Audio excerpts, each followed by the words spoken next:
Queen Nara sat high on her crystal throne that sparkled under the bright lights of her massive court. The throne room was bigger than 3 football fields put together, with walls that reached so high you could barely see the ceiling. Hundreds of alien creatures filled the space, all watching as the doors slowly opened. Commander Kim walked into the room with steady steps. He wore a simple blue uniform from Earth, nothing fancy or decorated like the colorful robes and armor around him. Every alien in that room was at least twice his height and 3 times his weight. Their skin came in different colors, some purple, some green, others with scales that changed color as they moved. Many had 4 arms instead of 2, and teeth that looked like they could bite through metal. But Kim didn't look scared. He kept his back straight and his eyes focused ahead as he walked down the long path toward the throne. The aliens whispered to each other in their strange languages, pointing at the small human who dared to enter their queen's court. Queen Nara was the most impressive of them all. She stood nearly 10 feet tall with dark blue skin that seemed to glow from within. Her 6 arms moved gracefully as she gestured, each one wearing golden bands that caught the light. Her eyes were completely black, like looking into deep space, and when she smiled, her teeth were sharp as razors. "So," she said, her voice echoing through the enormous room, "the humans have finally sent someone to beg for mercy." She leaned forward on her throne, studying Kim like a cat watching a mouse. "Tell me, little creature, do you really think your pathetic world deserves to survive?" Kim stopped about 20 feet from the throne and looked up at her calmly.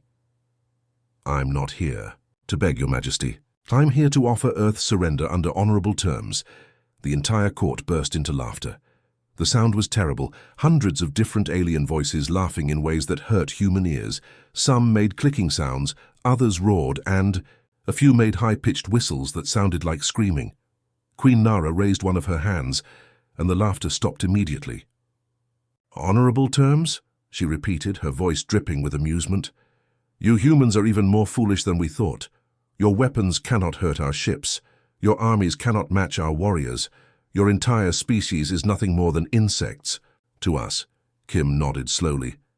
"That may be true, Your Majesty, but even insects can bite." This made Nara's black eyes narrow dangerously. "Are you threatening me, human?" "I'm simply stating a fact," Kim replied. "Every species has fought for survival in their own way. We're prepared to surrender, but we'd prefer to do it with dignity." Nara stood up from her throne, all 6 arms spreading wide. "Dignity? You speak of dignity." She laughed again, but this time it was cold and cruel. "Very well, little human. I'll give you a chance to earn this dignity you speak of." She gestured toward the crowd, and the aliens moved apart to create a large open circle in the center of the room. "Face my champion in ritual combat.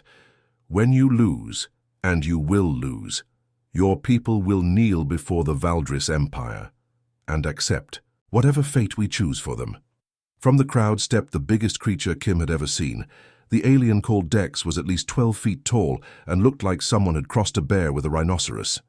His skin was covered in thick gray plates that looked like natural armor.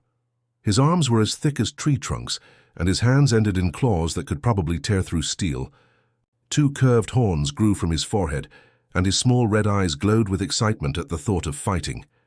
Dex carried 2 weapons that hummed with energy, long poles with crackling blue light at both ends.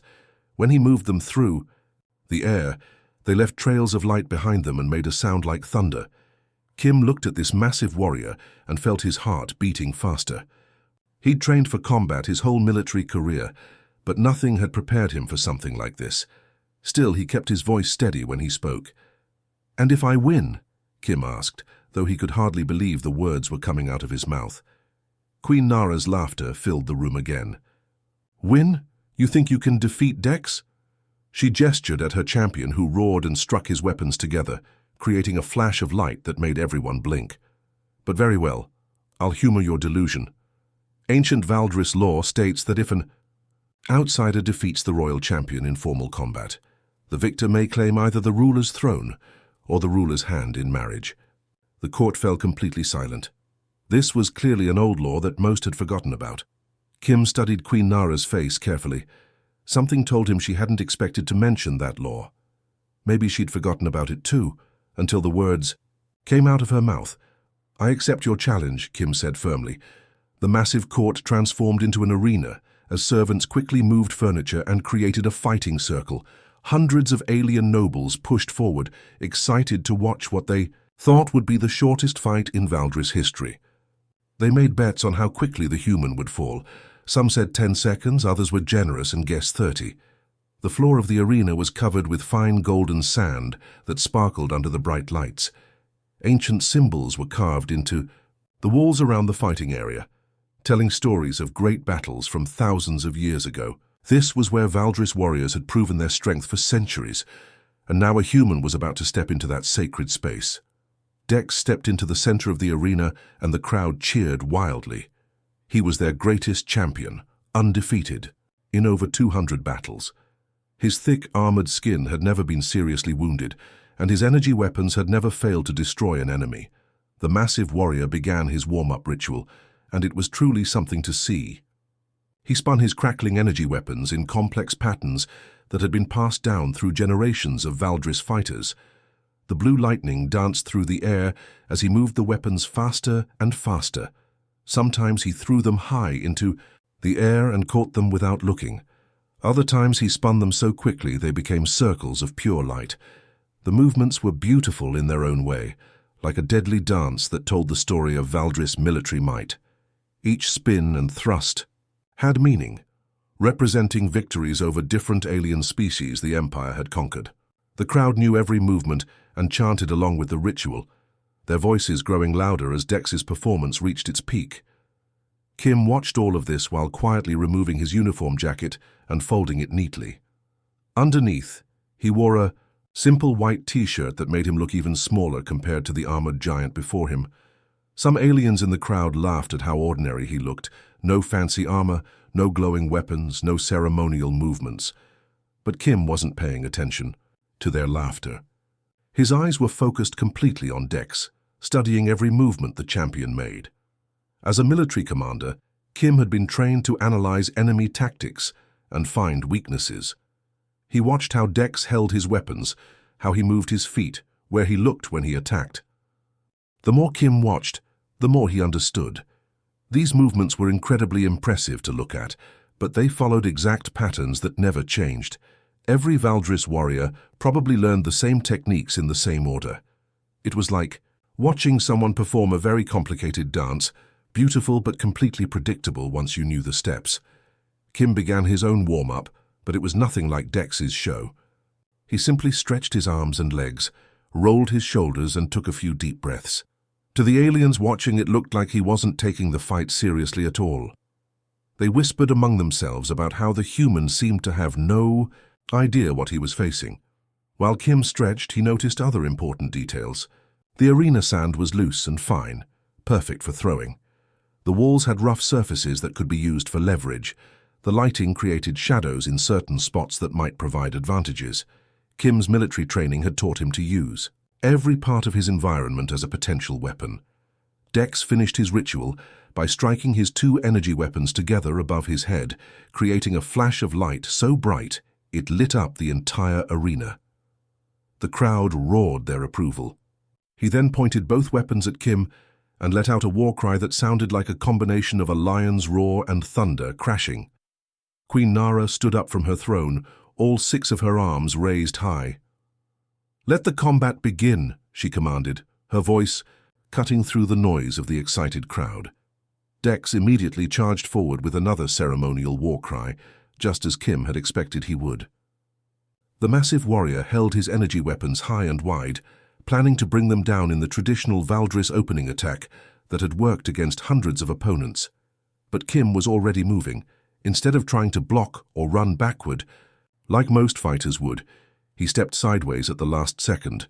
As Dex thundered past him, Kim quickly bent down and grabbed a handful of the golden arena sand.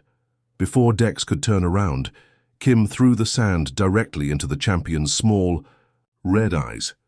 The tiny particles stuck to Dex's face and got under his eyelids, making him blink rapidly and shake his head in confusion. The crowd gasped in shock. In thousands of years of Valdris combat, no one had ever done anything like this. It wasn't against the rules exactly, but it certainly wasn't honorable fighting as they understood it. While Dex was still blinking and trying to clear his vision, Kim moved in close and drove his knee upward into a spot just below the champion's armor. Plating, the blow hit a nerve cluster that Kim had noticed during his observation, and Dex stumbled backward with a grunt of pain and surprise. The entire arena fell silent, except for Dex's heavy breathing and the sound of sand falling from his face. Dex wiped the sand from his eyes, and his expression changed completely. The calm ceremonial warrior was gone, replaced by something much more dangerous. His red eyes blazed with anger as he realized this tiny human had actually hurt him. No one had landed a real hit on Dex in over 50 fights, and certainly not with such a disrespectful trick. The massive champion let out a roar that shook the entire arena. It wasn't the ceremonial war cry from before. This was pure rage. The sound was so loud that some of the smaller aliens in the crowd covered their ears and stepped back from the fighting circle. "You dare use such cowardly tactics against me?" Dex bellowed, his voice echoing off the arena walls. All pretense of following traditional combat forms disappeared as he gripped his energy weapons tighter and began swinging them wildly through the air. The beautiful, predictable patterns Kim had been studying were gone. Now Dex was fighting like an angry beast, using his massive size and strength to try to overwhelm his opponent.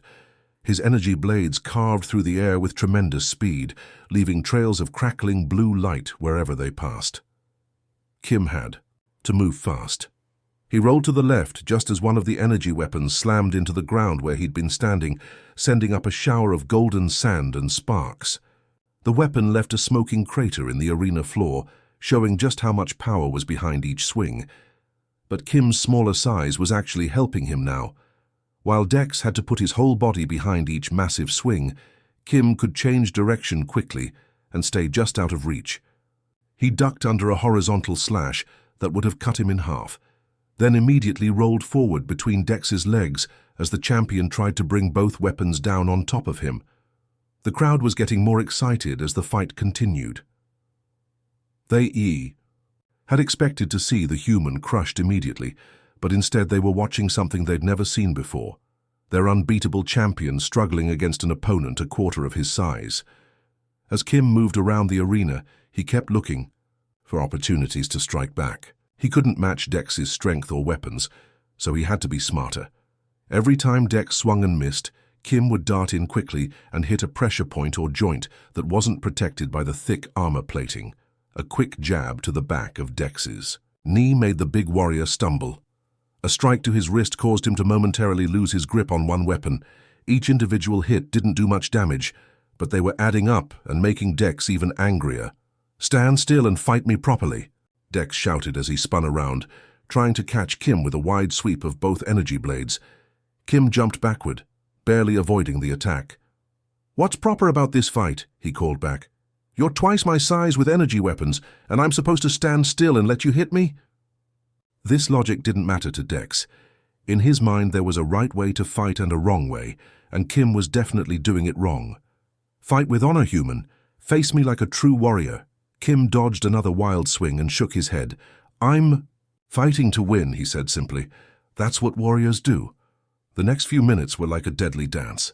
Dex would charge forward with his weapons blazing, and Kim would slip away at the last second, always moving, always looking for the next opportunity to strike. The big warrior's breathing was getting heavier as frustration and exertion began to wear him down.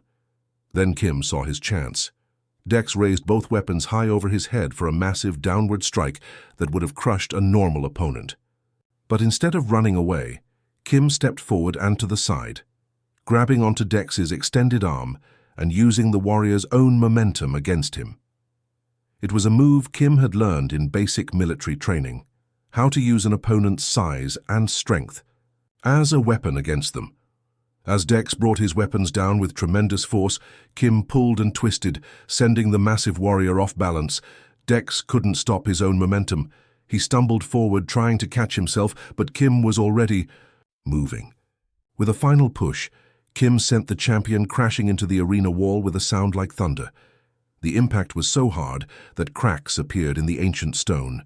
Dust and small pieces of rock fell from where Dex had hit the wall. The champions, energy weapons skittered across the arena floor, their blue light flickering and dying. Dex pushed himself up from the ground slowly, shaking his head to clear it. Blood trickled from a cut on his forehead where he'd hit the stone. For the first time in the fight, he looked uncertain, but Kim wasn't going to give him time to recover. As Dex struggled to his feet, Kim moved in quickly and precisely. All those hours of combat training had taught him exactly where to strike for maximum effect. One perfectly placed hit to a nerve cluster in Dex's thick neck, and the massive warrior's eyes rolled back in his head.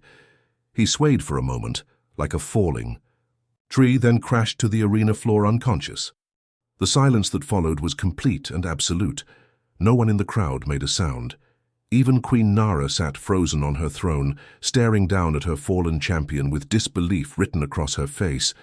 The human had won. The silence in the arena stretched on for what felt like forever.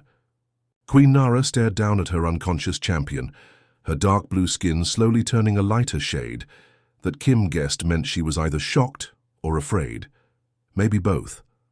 Around the arena, hundreds of alien nobles stood frozen like statues. Some had their mouths hanging open. Others were rubbing their eyes as if they couldn't believe what they had just witnessed. A few were already whispering to each other in urgent, hushed tones. Then the whispering grew louder as Nara's closest advisors rushed to her throne. These were ancient creatures who had served the royal family for centuries and knew every law and tradition of the Valdris Empire. They huddled around their queen, speaking in rapid, worried voices that carried across the silent arena. Kim could see the panic spreading through the group of advisors. One of them, an elderly alien with silver skin and forearms, was frantically searching through a large book filled with ancient writing. Another advisor, this one tall and thin with purple scales, kept pointing at Kim and shaking his head in disbelief.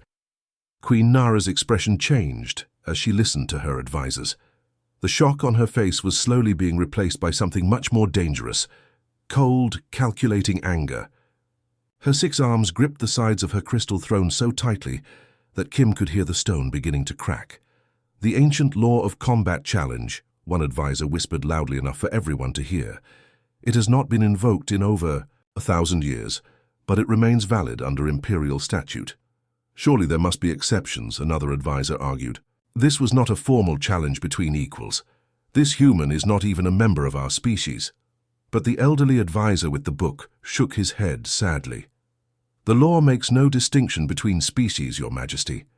Any being who defeats the royal champion in formal combat before the court gains the right to claim either the throne or the ruler's hand in marriage. The color drained completely from Queen Nara's face as the full meaning of what had happened hit her. She stood up slowly from her throne, all 6 arms trembling with barely controlled rage. "You," she said, pointing one long finger directly at Kim. Her voice was low and dangerous, like the growl of a predator about to attack. "You knew about this law before you accepted my challenge. It wasn't a question, it was an accusation."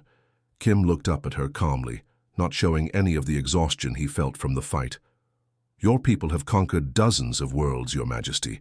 Did you think humans wouldn't study your culture and laws before coming here? You planned this entire thing," Nara hissed, stepping down from her throne and walking to the edge of the arena. "You came here knowing exactly what would happen if you won." Kim nodded slowly. "I came here to save my world. Earth has 8 billion people who don't deserve to die just because we're not as physically strong as your species." The crowd was getting restless now as word of the ancient law spread through the arena. Some aliens seemed excited by this unexpected turn of events, while others looked worried about what it might mean for their empire. "So tell me, human," Queen Nara said, her voice carrying clearly through the arena, "what is your choice? Do you claim my throne and try to rule an empire of beings who will never accept you? Or do you choose the other option?" Kim took a deep breath. He had known this moment would come if his plan worked, but it was still intimidating. To stand before the most powerful ruler in this part of the galaxy and make such a demand. "Your people value strength above all else," Kim said, loud enough for everyone in the arena to hear. "I've proven I'm strong enough to defeat your greatest champion. Now I'm offering you a choice that will benefit both our peoples." He gestured around the arena at all the watching aliens.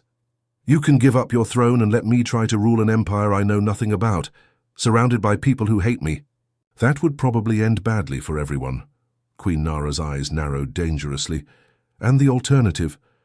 Marry me and keep your empire, Kim said simply. You remain queen, your people keep their ruler, and Earth becomes a protected member of the Valdris Empire instead of a conquered slave world. The suggestion sent shockwaves through the crowd. Marriage between different species was not unheard of in the galaxy, but it was usually done for diplomatic reasons between similar peoples. The idea of their queen marrying a human was something none of them had ever imagined. Nara's jaw tightened as she considered her options. Kim could practically see her mind working, weighing the consequences of each choice. If she lost her throne, she would lose everything she had worked for her entire life. The Valdris Empire had been ruled by her family for over 2,000 years. Giving that up to a human would be the ultimate humiliation. But marriage was different. Marriage meant she would still be queen, still rule her people, still command her armies. And if she married him, well, accidents happen to husbands sometimes, especially human husbands who might not understand all the dangers of living in an alien empire. Very well, Queen Nara declared, her voice ringing through the arena.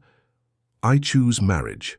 She stepped closer to the edge of the arena and looked down at Kim with eyes full of cold promise. But understand this, human.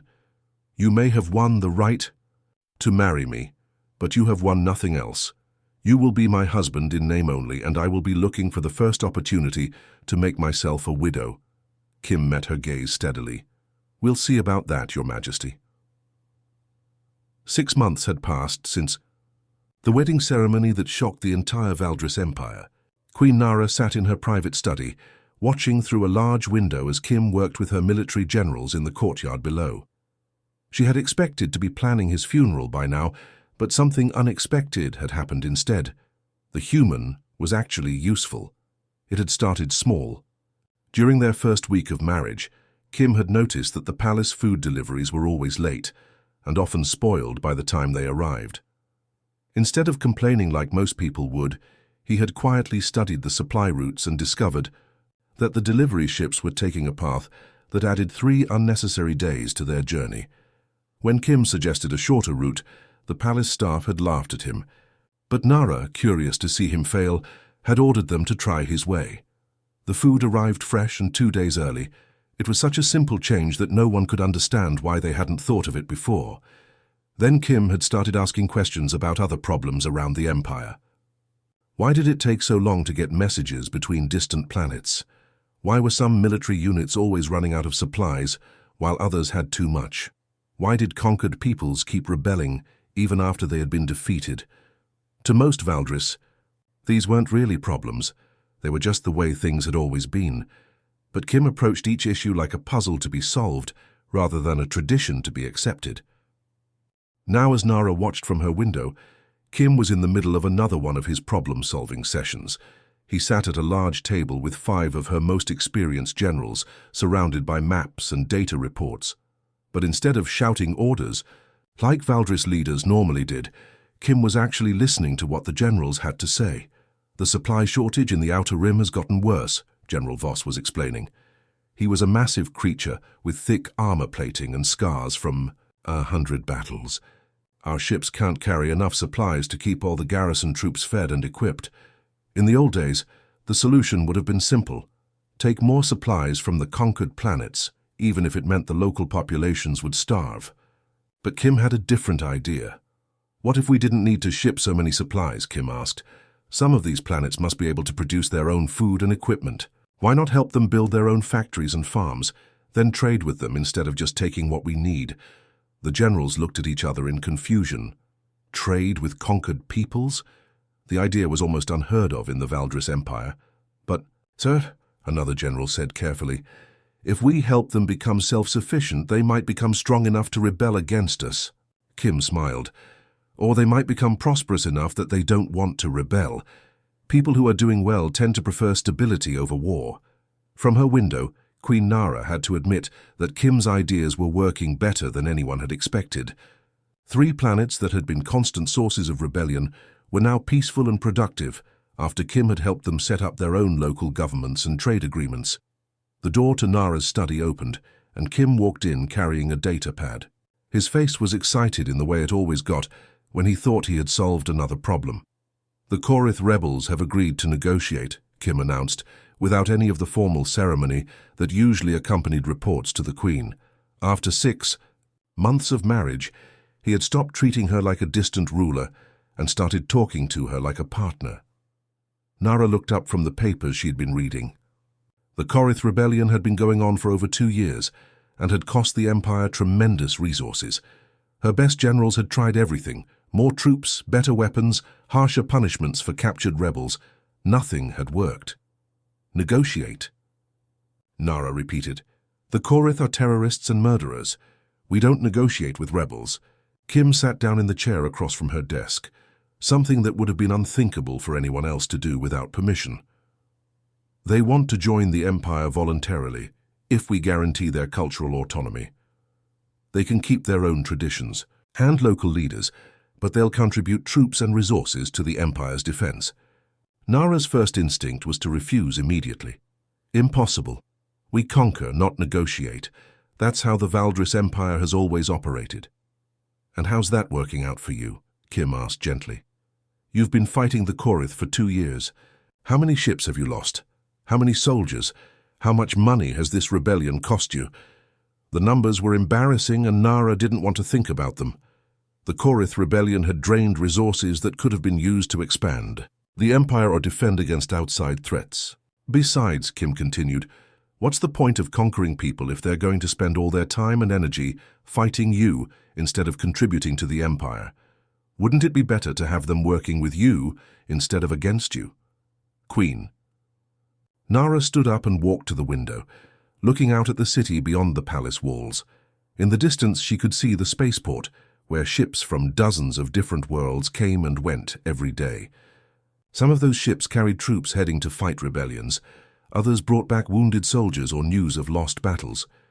"You want me to show weakness," she said finally. "I want you to show wisdom," Kim replied. "There's a difference between being strong and being stubborn. A strong leader knows when to fight and when to make peace." As if to prove his point, an alarm began sounding from the communications center. Within minutes, an aide rushed into the study with urgent news. "Your Majesty," the aide said breathlessly, "we've received reports of enemy ships massing at the border. The Zephyr Alliance is preparing for a major offensive against our outer colonies." Nara felt her blood run cold. The Zephyr Alliance was a coalition of several powerful species that had been growing stronger, while the Valdris Empire spent its resources fighting internal rebellions. If they attacked now, while so many Valdris troops were tied up dealing with rebels, the Empire could be in serious trouble. Kim looked at the report and then at Queen Nara. "This is exactly what I've been trying to tell you. Every ship you have fighting rebels is a ship that can't defend against real threats." For the first time since their marriage, Queen Nara found herself actually listening to her human husband's advice.